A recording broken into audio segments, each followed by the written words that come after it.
So this session is entitled Securing the Federal IT Supply Chain, Increasing Information Sharing While Effectively Managing Risks. Securing the federal IT supply chain is a mountainous task, and in today's global world, you can be up to 15 times removed, so the threats of such things as embedded malware are very real. And with the lead of our moderator, Jennifer Biscelli, we have gathered a group of federal officials to address the obstacles related to creating a 360-degree vantage point that will enable agencies to succeed. Jennifer has been absolutely instrumental in putting this panel together, so we thank you for that. She's an award-winning business owner of a multi-million-dollar company that focuses on comprehensive cyber supply chain risk management, process, and technology solutions for numerous government agencies and commercial entities. Prior to founding Interos, Jennifer honed her 20 years of supply chain management experience in software companies and global distribution companies. Most recently, she has been asked to join the U.S. congressional delegation to meet later this month with U.S., Japan, and Taiwan officials in Taiwan to discuss security and the economic impact of supply chain risk management within the global microelectronics supply chain. So join me in welcoming Jennifer. Thank you. Thank you. Good afternoon, everybody. So as Jessica just mentioned, we're here to discuss securing the federal IT supply chain. And I just wanted to kind of level set the audience, if you would, because supply chain means so many things to so many different people. Underneath CNCI, initiative number 11 was to develop a multi-pronged approach to the global supply chain risk management. And so what does that really mean? Recent statistics show that the U.S. federal government buys approximately 70 to 80% of their goods and services from commercial, off-the-shelf providers backed by commercial supply chains. And as Jessica just mentioned, that's multi-tiered, it's multinational, it's from large corporations to folks in their garages, and you never really know unless you do the research. The conversation about supply chain risk used to really just focus on resiliency. So just developing that supply chain system that's prepared for and can withstand evolving threats and hazards and can rapidly recover from any disruption that occurred. The conversation has truly transcended from that. And now it's not just talking about the movement of the commodity, but it also includes product integrity, which you're going to hear a lot about today. The actual financial transactions that enable that product to get to where it needs to get to, the information flow about that product and the product life cycle, and all of the stakeholders involved throughout that product life cycle. So the conversation has definitely become enhanced, and it's much bigger, and it's definitely global. So much like yourself, I'm very much looking forward to hearing what each of the panelists have to say from their unique perspectives. I learned from one of my fellow moderator this morning, Chris from IBM, that you really don't want to hear me introduce everybody. So we're going to turn it over to the panel, and I'd like to introduce Mr. Don Davidson. You want to stand? Oh, I can sit, right? You're enabled. Great.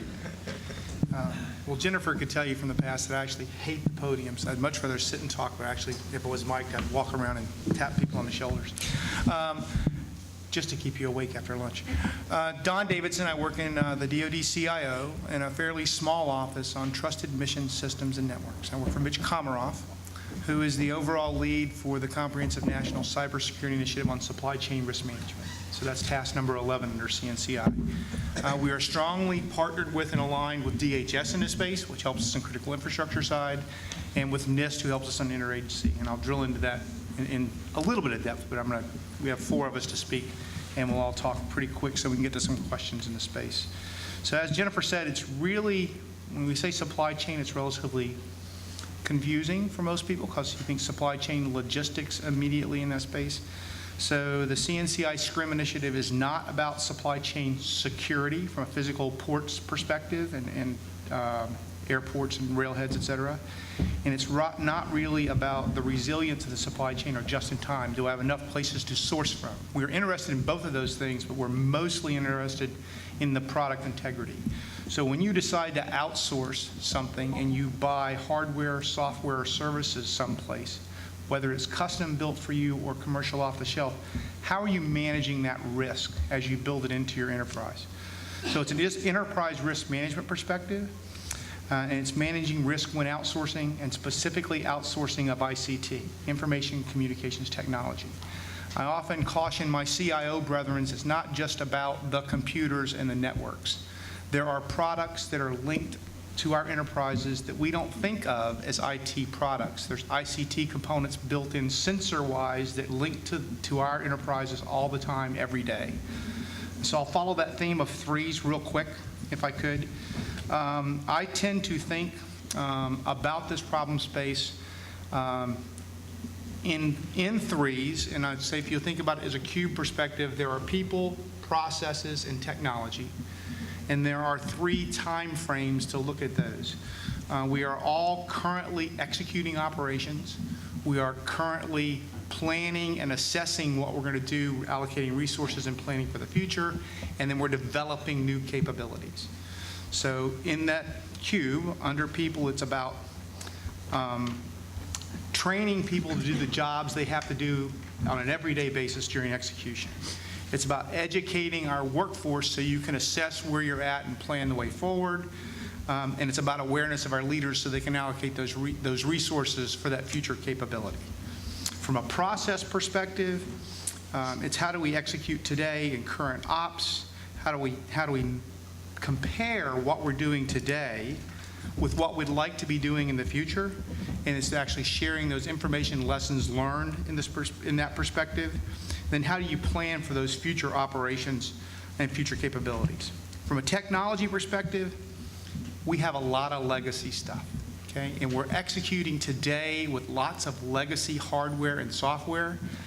That usually hampers a lot of our cybersecurity capability.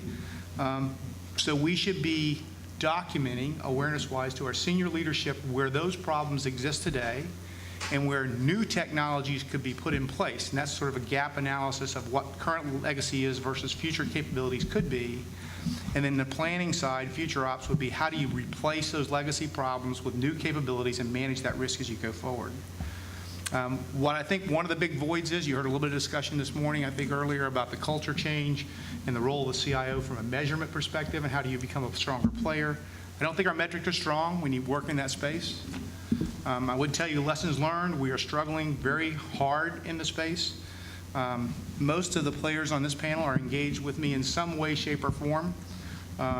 The Comprehensive National Cybersecurity Initiative on supply chain was assessed by GAO this March after a year-long study. DoD is fairly well blessed on the incremental approach, and we're doing well in the space. The CNSS, the Committee on National Security Systems, issued a directive in March, Directive 505 on supply chain risk management, that says all interagency has to do supply chain risk management for their national security systems. If you don't know, you should go to the website and download that so you know more about it. I actually lead a working group 2 with NIST on interagency lessons learned in that space. DoD has issued a new instruction called Trusted Systems and Networks on supply chain risk management, and that's 5200.44. That was just issued last month, and we run a TISN roundtable, a Trusted Systems and Network roundtable, on a monthly basis. Eustace plays with us in that space from NSA, and there's several focal points from all the services and agencies that deal with us. Working Group 2, I chair from an interagency perspective with John Boyens out of NIST for the interagency side for that, for CNSS. And there's a broad engagement with public-private. One of the places I engage is an ad hoc working group under CNSS, which has been very instrumental to shape the U.S. national position going forward in ISO. And we're shaping new standards on supply chain ops every day in that space. And one of the other places I'm engaged is with the Open Group's Open Trusted Technology Forum, where, Joanne is one of my co-chairs on government outreach and standards harmonization. So how do we match the government regulatory side with commercial standards and work that together? So you'll hear from each of them in that space. And I think Gil's going to wrap up because there's a new focal point based on the GAO study for DOE, marrying Working Group 2 and standing up a new focal point on supply chain risk management. So I think you're saving questions to the end. Is that okay? Yeah. So we're going to just let everybody run through kind of a quick intro, and then I would love if you guys had more questions to ask the team. So I'd like to introduce Joanne Wojtek from NASA. Thank you. And Joey. I'm glad I'm not the only one who forgets names. My staff often learns that I can't remember anybody's name. So I'm the program manager for NASA SOUP contracts. So I'm kind of the odd person out in this room. I have nothing to do. I'm not, although I sort of work for the CIO. I'm not in the CIO's office, and I have nothing to do with security directly. I am a program manager. I'm actually the person who has to make things work that you all try to set rules and procedures and processes for. Also, because of my position, I need to do a disclaimer here. I'm speaking for NASA SOUP. I'm not speaking for the NASA CIO, because I know there are NASA people out there. I'm not speaking for you all. And I'm not speaking for NASA in general. This is very specific to the SOUP contracts. To understand why I'm talking here, and just for those who don't know about SOUP, it's a government-wide acquisition contract vehicle for COTS IT products. It's if you take GSA out of the equation, because GSA obviously everybody uses, we're the only contract vehicle outside of GSA that every government agency, so all of you out there, your agency uses our contracts whether you know it or not. Some of you at a strategic level, some of you at the CIO level, some of them at the user level, but every single agency uses these every year. We have 20,000 orders from 10,000 customers. So we take that seriously. We take it as meaning that we have to be not just having a contract, but actually a program that helps the entire government, since we are being used by them all. So that's why I feel supply chain is important for me to be involved in, although not my strength, as the other folks on this panel are. The topic itself, I'm going to give you some thoughts on more the kind of strategic level of running a program and managing a large IT COTS contract. And as with Don, what I'm going to do is a real quick summary. Hopefully we can follow up with questions and get more into depth of it. So the first thing I want to note is that I think that both the government and industry should be not only concerned with supply chain, but also with attempts to mandate one-size-fits-all solutions. I was at a conference at NIST, and there were some acquisitions put up there that had, if you just do this, we'll solve all the problems with supply chain. And I've also heard things like Congress has come up with that are just, you just can't mandate it. It's just too complex. As the program manager, I get asked two what I consider to be unanswerable questions. One is, does SOUP guarantee there are no counterfeit parts being sold? And the other one is, does SOUP prevent gray market products? And actually, they're answerable because the answer is no to both. But it's unanswerable because while the people who are asking it are thinking that there's an answer to it, it's not easy to just say, oh yes, we can make sure there's no counterfeit parts, or yes, we can just not have gray market products. In large part because in my mind, gray market is a term that is thrown around without a lot of consideration to what it means. It can mean anything from really bad to, not a big deal. And all sorts of gray pieces in between. That's why it's gray, not black. Some other thoughts there are why I don't think that there's a single answer. Just some examples that I've seen in the past year or so at this conference I was talking about. It was mentioned that there were 153 different groups working on this subject, different standards groups. If there's 153 standards groups working on this subject, that's scary. It should be scary to everybody. It also means it's not an easy thing to deal with because there's 150 people with different reasons to look at it. And we see it all the time with Open Group and trying to reconcile all the things that are going on out there. And then in the Open Group, I always point out the fun meeting. I don't know if you were there at the time, but we were in a meeting with pretty much all the big IT folks, Cisco, IBM, HP, Oracle, and they spent an hour just arguing over what a product is. And if you can't get industry to agree what a product is, how can we mandate what a solution is until we even have the terminology right? So it seems simple until you still really get down into it. So from my point of view, I think that the NIST approach, the 7622 IR, I really like it because it's a risk-based approach to the whole issue. And I do remind everybody that it is supply chain risk management, not supply chain answer. It's a risk management, so I like that fact that we have to look at what's the risk, is it worthwhile? So my role, and the role of, I would hope any other contract, would be to to provide our customers with the most information we can about the provenance of our products. How does the product get to them? And are there any connections to these standards, to what's going on out there? Not dictate what they buy, but provide them with the information so they can make a proper risk management decision. And that's something that's not being done well yet. We do a little bit of it in our current soup contracts. I plan on taking it further in the next iteration. I'm going to try to really build on information flow to our customers. Is it from an authorized reseller, secondary distributor? We don't know where it comes from. Let the customer know where those cost products are from, and then let them decide. And with that, I'll pass it on. Thanks, Joanne. I love the points about it being an iterative and integrative process. I think that's right on. I'd like to introduce Mr. Eustace King from NSA.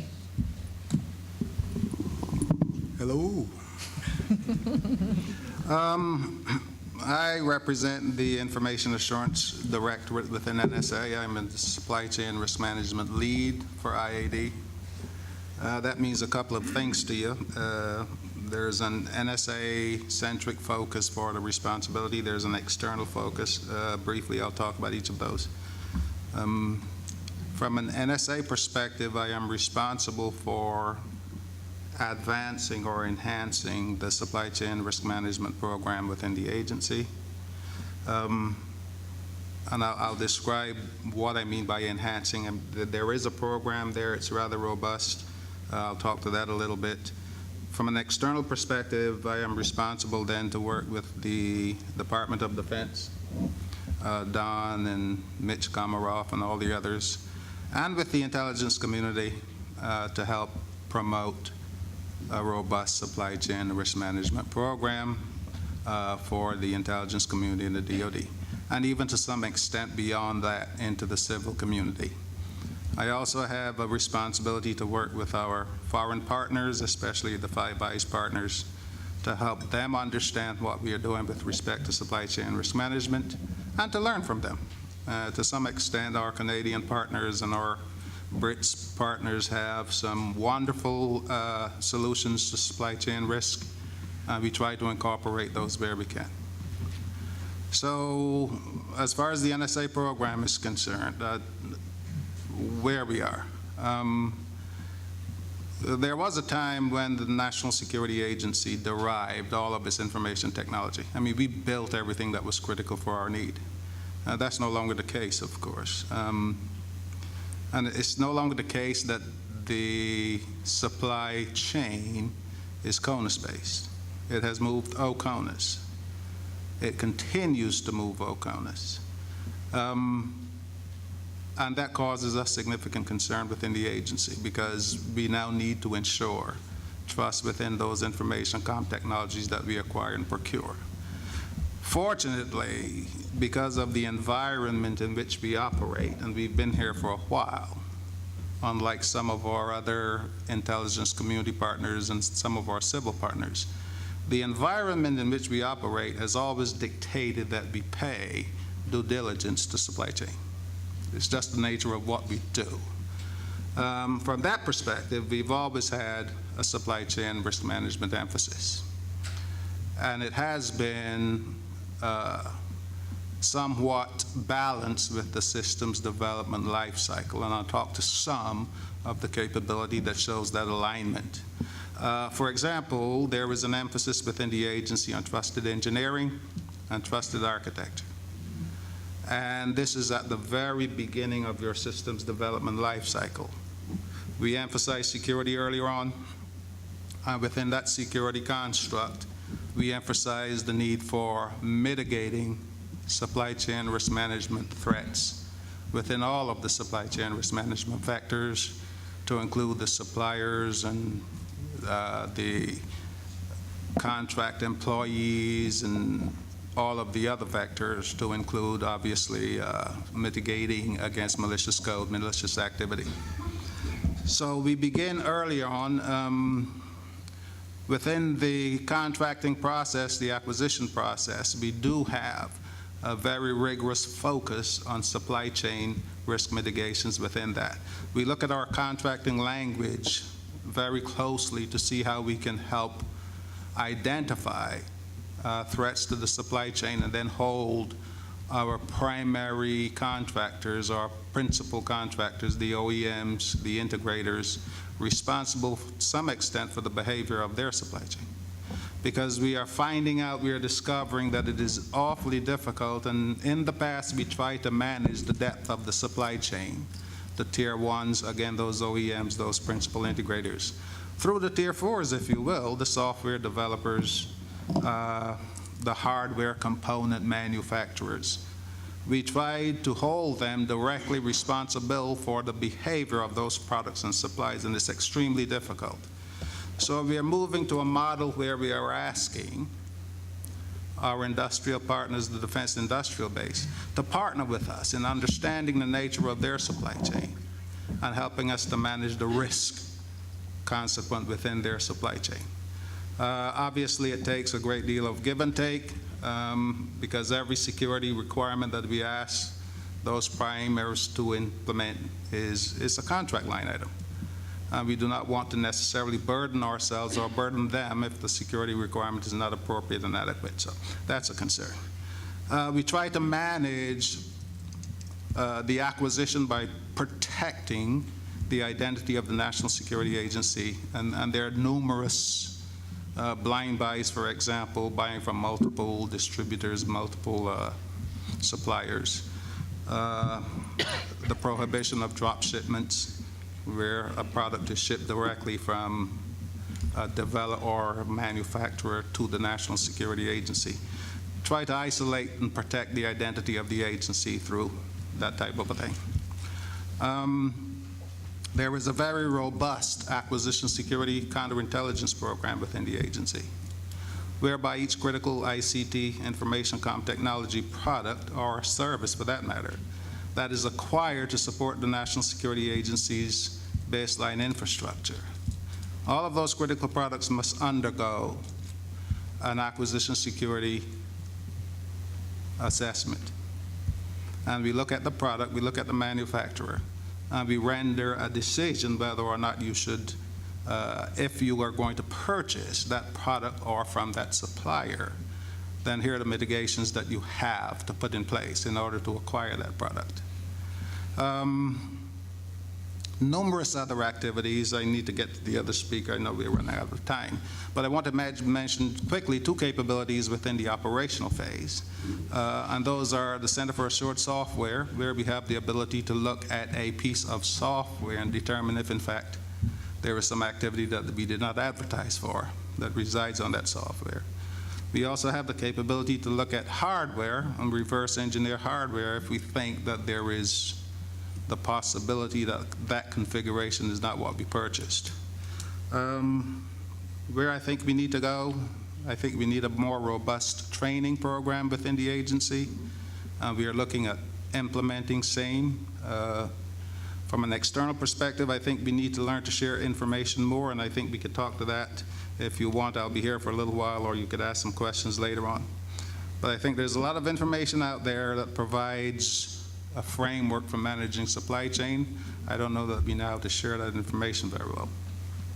Great, Eustace. Thank you. You hit a lot of great points. Again, you heard a lot more about the iterative approach, very integrated, and you also hit it, like the education, which I want to circle back to here in a little bit. Right now, I would like to introduce Mr. Gil Vega from the Department of Energy. Thank you, Jennifer. Good afternoon. Everyone can hear me?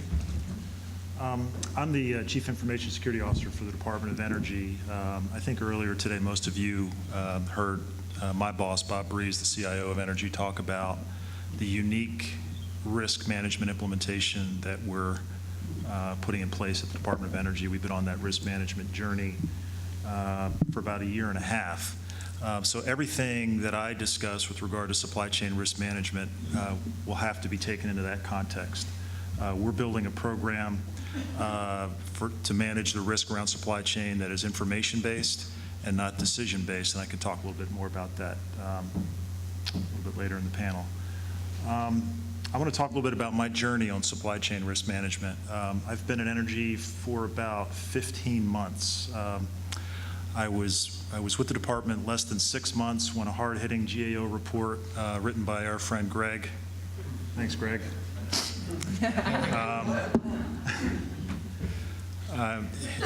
hit the press, important work that got the attention of a lot of people in town about the risks associated with supply chain. It culminated with an invitation for me and a few others to testify in front of the House Energy and Commerce Committee on supply chain, and actually more recently with the House Armed Services Committee, which is the authorizing committee for our largest component, National Nuclear Security Administration. So that was in March. My testimony was in March. We got really serious about supply chain in March, as you can imagine. And I like what we've done. I like the direction we're headed.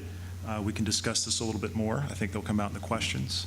And I like what we've done and where we're headed so much that I think there's an opportunity for DOE to provide leadership for other .gov entities who are struggling with some of the same issues that we've struggled with for so long. So with that, I'll yield my remaining time back to Jennifer. Thank you very much. Let's get started. Do you have any questions before I launch into my own? So I'll start. Question for you guys. We went right into a lot of the policies and the practices that you guys are all implementing. Can we take a step back, though, for the audience?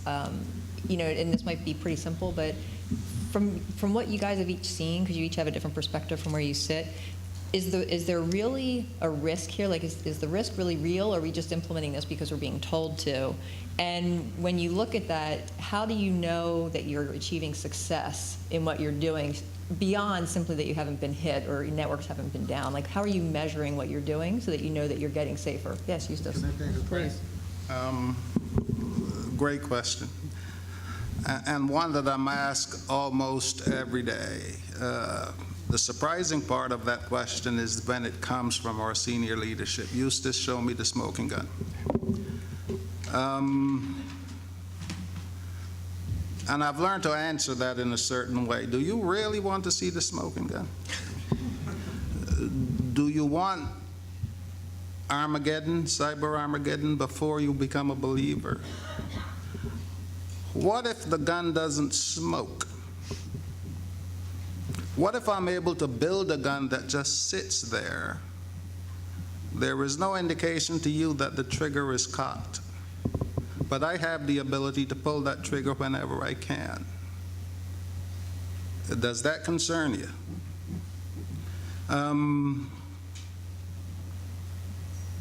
So, are we the smartest folks on earth? I mean, if in fact there is a possibility that we have the ability to do this, why can't the adversary do it? So I asked that question, and the answer is normally silence, because I think the realization happens that there is in fact the possibility, and when you consider that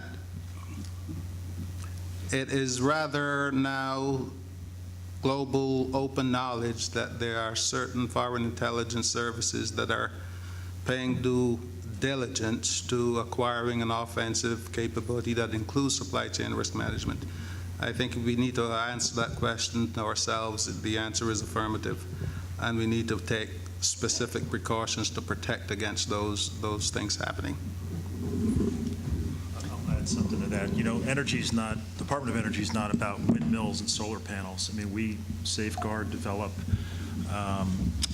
and test the nation's nuclear weapons stockpile. So we go, you've heard Bob talk about, from the .edu environment all the way up to the Intel community.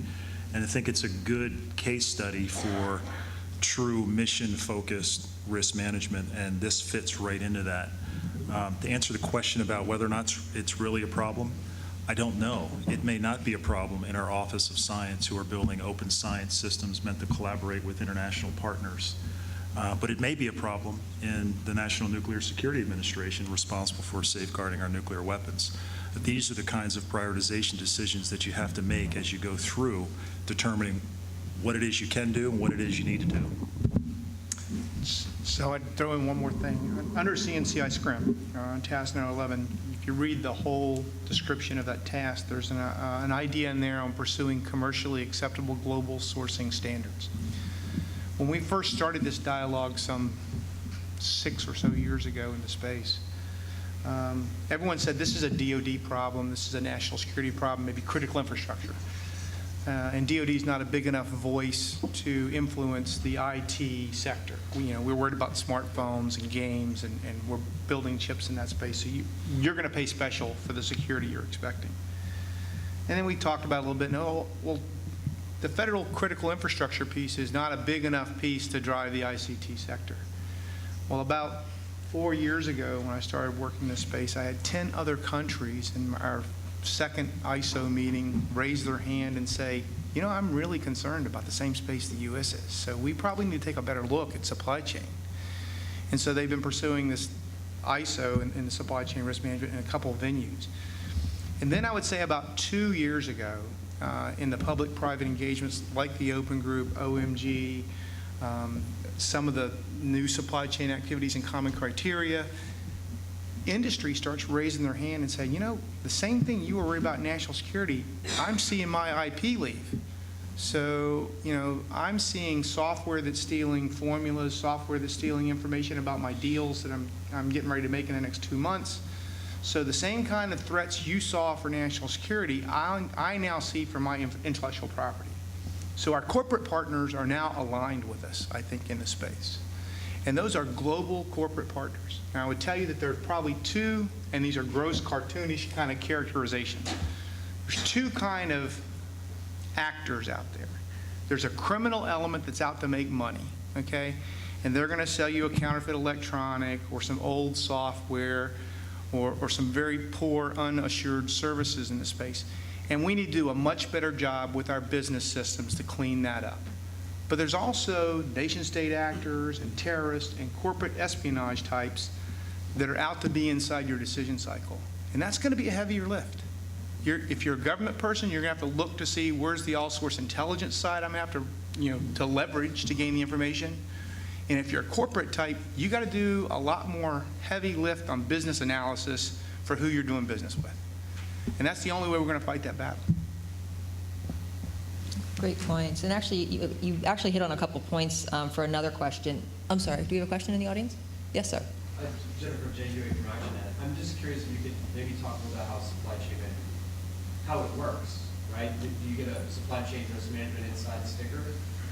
I know we've probably heard about some incidents with large companies where they counterfeit goods, right? Maybe just they're trying to make a buck with cheap equipment, but short of stationing guards at every step of the way and running curriculums on everything, how does it work? That's a great point. Do you want to start? Please. I can start with what I know about what we're trying to do with Open Group and kind of go into the 150 standards committees that seem to be out there doing all this. So that's the problem, is there is no single way of identifying that. For Open Group, they're taking a process view of it. Is the manufacturer had the right, the goal is to have an accreditation. It's not yet set up yet, but the goal is come with an accreditation program that will say that this company has all the right controls in place to be accredited as a trusted provider is the goal there. Some of the other things like common criteria are more product oriented. Again, I don't think there's ever going to be a one-size-fit-all answer because supply chain means different things. Is it just the COTS down the chain, or is it building integration of parts that NSA is really worried about because the integrator is the important person and not the supplier. So I don't think there's going to be a seal of approval, which is one of my points was that people want that. They want that. It just isn't going to happen. They have to understand all we can do is tell them, here's what we know, here's the information to make your decision on, and then hopefully they'll make the right decision. So how can a foreign intelligence, our perspective, how can a foreign intelligence service utilize the supply chain to cause your information systems and networks harm? And that's this huge overarching concept. But then again, it needs to be broken down. What are the critical assets, first of all, that you need to protect? Some organizations, there's more critical than others. Again, the environment in which we operate, almost everything is critical. Other DoD components, maybe not so much, but I'm sure when they look at their their global operational requirements, there are some mission-critical things in there. So once they've identified that, where are the ICT coming from that causes those missions to be fulfilled? What's the ICT going on those information systems and networks that makes those mission essential functions work? And then how do I protect those as they move through the different tiers of the global supply chain, from software development or component parts manufacturing, through aggregation, compilation as in software, through aggregation as in hardware, through distribution and transportation channels, through the original equipment manufacturing process, and then into the systems and networks. So it sounds like from what Joanne's saying, the first bit is information about audits, where it came from, what we know. Right. Gil, I was wondering if you could talk more. It's really about what we know and just let somebody else make the decision based on that? It actually, it speaks to my comment earlier where I said we're building an information-oriented program versus a decision-oriented program. The risk decisions at the Department of Energy aren't mine to make. We have 3 undersecretaries who are responsible. They all have different risk appetites and thresholds. We see a really clean integration point with our supply chain risk management information and our Joint Cybersecurity Coordination Center, which is there to deliver all-to-all information sharing and put the right information in the hands of our risk managers. And this is just another part of that, right? We are going to develop information based on their request for information. We are going to develop a departmental resource to help get answers from for our risk managers, deliver that information back to them so that they can make informed, mission-focused, risk-based decisions. It's important to recognize that if we try to collapse all the risk management decisions into a detached headquarters outfit, you're going to make lots of wrong risk management decisions. So it's just like you said, deliver the information, let the people who are closest to the mission make those risk management decisions, but more importantly, hold them accountable for those decisions as well. It's really important that it's actually multidimensional. I mean, there's some principles there. I mean, it's got to be a life cycle issue. You have to think about it in design. You have to think about it in sustainment. It's a systems engineering challenge. And so you have to put together lots of components to build a system. So whoever's managing the risk for the system has to understand the risk, make those decentralized decisions, but then document in some way as they pass up the chain risk that there's not residual risk that's being passed up to an enterprise that they're totally ignorant of. So that's problematic, and that's why this information concept is really important, and we're building that. I think we have a pretty good construct in DoD for what's called program protection planning right now. So the programs that are going through major acquisition milestones, we're building pretty good templates of the type of information we need to collect. It is different in legacy because there are lots of decentralized decisions made every day buying hardware, software, and services to keep things operational. And they're not going to milestone reviews at a centralized office. So how do you put the guidelines out there to help them manage the risk, what's expected from my enterprise, because you're supporting me down here? And we're working through that process now. Great question, thank you. Yep. So there's, You thought of it. so there sounds like, sorry about that. Good afternoon. Here's the answer. So obviously NSA has a deep interest and a deep capability and probably expends a good deal of resources on that. You talked about, the good ideas, so to speak, in DoD, and but then you have, the new versus the legacy, and the legacy is probably the, the part of the iceberg that's below the surface, for all of us, to use an analogy there. So, is this really, before Armageddon hits, solvable? Is it ever solvable, given things going offshore? Given BYOD, given evolving technology standards, new gadgets, new gizmos that are going to be coming online all the time? So that's a great question. I don't know that it's solvable, but I believe it's manageable. I think we need to recognize at all levels of management and leadership that the problem is real, and within the senior cadre, provide the downward direction necessary to implement the processes and the capabilities to make solutions happen. I think that's where we need to go. To some extent that's happening. I don't know that it's happening enough. I also think that, and I mentioned earlier, information sharing. I think there's a lot of information, there's a lot of knowledge out there that's compartmented. It needs to move out of the compartmental stage so that the entire community, not just the federal community, but our industrial partners are a huge player in this. They need to know what's happening.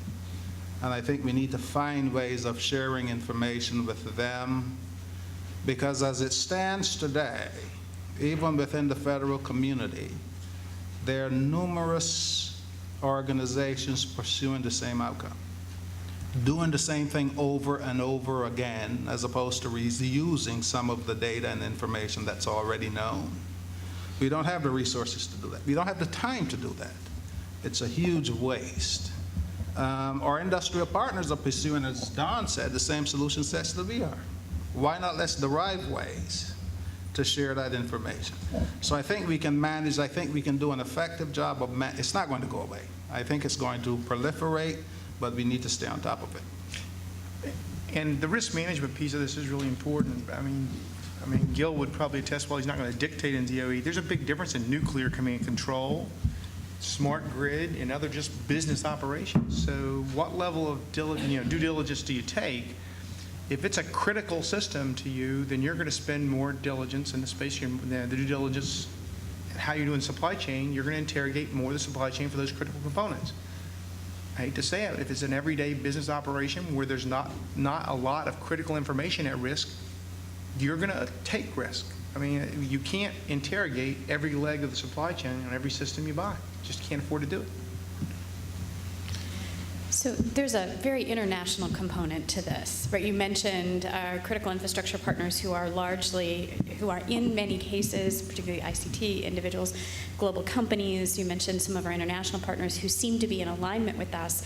That is not a universal statement. And so how do you balance the desires to put in place the methods, the concepts, and the procedures appropriate for us in a competitive international landscape that doesn't disadvantage either the United States as a country or our global market participants in the United States? Bobby, huge question. And I know you deal with it every day in telecom. So Bobby was also on the Hill after the GAO study, so she knows the problem space. It's difficult. I mean, I would tell you that when Jennifer quotes the numbers, I mean, when we moved essentially to embrace ICT in a global market, and when I say global, it's not just about buying foreign product. You can buy something in the U.S., and all the components may come from overseas. It's just assembled in the U.S. So it's not like Buy America anymore. You can't think about it in that construct. So how do we better enable the U.S. national security and critical infrastructure to be secure at the same time embracing globalization? It's a tough challenge. And that's why finding those partners is important. So I would tell you that the Five Eyes countries are working with us on a systems security engineering construct to say, how do you better design? Because resiliency is different today than it used to be. It's not about putting the same component in two places on an aircraft. It's about maybe you have to source from two different places, because if there's a software problem, it's not a quality issue. It may be sourced someplace. You need a different kind of component for resilience. So that's from national security and critical infrastructure. The corporate side of it, I'm seeing better uptake, but you're exactly right. I mean, if you read the reports last week in the news on the counterfeit, saying, well, if the government still wants to buy, cheapest product, then we're going to be forced to provide counterfeit product. And I'm like, I can't believe industry's saying that. You're never forced to provide counterfeit product. It's, what's technically feasible. And so I think that there's a little bit of an awareness problem, I think, in government leadership and in corporate leadership of what the problem is. I don't think they fully understand the risk they're assuming in the space. And that's sort of the smoking gun thing that Eustace alluded to, and we can get pretty good anecdotal evidence, but I don't think we want to wait. I mean, I don't want to steal all this stuff, but the Department of Commerce study from, 4 years ago now, basically said roughly 10% of ICT product you buy in the U.S. has a counterfeit component somewhere in it, okay? That doesn't bother me if it's my garage door opener, if it's my microwave. But if it's on the landing gear on the plane you're flying home on Tuesday, you're concerned. If it's inside the nuclear command and control for the U.S., we're concerned. So that's where we have to, where are they going to embrace that's important to them from an IP perspective? I don't have the answer, but I do think the partnership is growing. I worry about the countries we are largely competitive with and potential rules they're trying to put in place, which make it a non-competitive landscape for the United States simultaneously, and how do our overtures create this dichotomy? That's part of the open group thing. It's an international standards committee trying to, that's why Cisco and IBM and HP and those companies are all involved in that, is they don't want to have multiple different rules that they all have to play and play against each other. So they're trying to come up with something and trying to work. It's not just a U.S.-centric, although it's U.S.-based, I guess you could say. But it clearly is something that the international issue is out there. I just want to make a point, because you did mention the cost thing, and that's very important to me. That's part of my concern. Is there's a lot out there about LPTA, lowest price technically acceptable, and if that's all you go for, you end up with the big risk, and so that's when the information becomes important. Yeah, it is at least lowest price, but if it's lowest price, there might be a good reason, and you might want to consider that. And maybe it's okay. Maybe it is just your garage door opener, but if you're going to put it in something critical, then you need to at least know why that price occurred, and that's what I've seen. Customers say, I don't care, I'm just going to pay the lowest price. And it's like, okay, but you do know what you've done, and that's all I want to make sure. I think that's time for I was just going to us. say, I think we're pretty much time. So if you join me, please, in thanking the panel for a great discussion today.